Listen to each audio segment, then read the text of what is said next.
ব্যারাকপুরে এবার একেবারে রানীর বেশে হাজির হলেন জনপ্রিয় অভিনেত্রী ও সাংসদ মিমি চক্রবর্তী।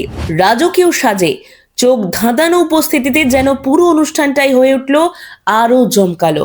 মিমির লুক ছিল এক কথায় নজর কাড়া। গা ভর্তি সোনার গয়নায় ঝলমল করছিলেন তিনি। ভারী হার, কানের দুল, হাতে চুড়ি, সব মিলিয়ে তার সাজ ছিল একেবারে ঐতিহ্য আর আভিজাত্যের নিখুঁত মিশেল। অনুষ্ঠানে তার উপস্থিতি ঘিরে দর্শকদের মধ্যে তৈরি হয় ব্যাপক উত্তেজনা। অনেকেই মোবাইল ক্যামেরা বের করে মুহূর্তটা ধরে রাখতে ব্যস্ত হয়ে পড়েন। কেউ আবার করতালিতে স্বাগত জানান, কেউ আবার কাছ থেকে এক ঝলক দেখার জন্য ভিড় জমিয়ে ফেলেন। মিমির এই রাজকীয় লুক এবং আত্মবিশ্বাসী উপস্থিতি যেন মুহূর্তেই সকলের নজর কেড়ে নেয়। এমন স্টাইলিশ আর ঐতিহ্যবাহী সাজে তাঁকে দেখে ভক্তদের উচ্ছ্বাস ছিল চোখে পড়ার মতো। ব্যারাকপুরে মিমি চক্রবর্তীর এই উপস্থিতি ছিল একেবারে স্পেশাল, রাজকীয়, ঝলমলে এবং স্মরণীয়।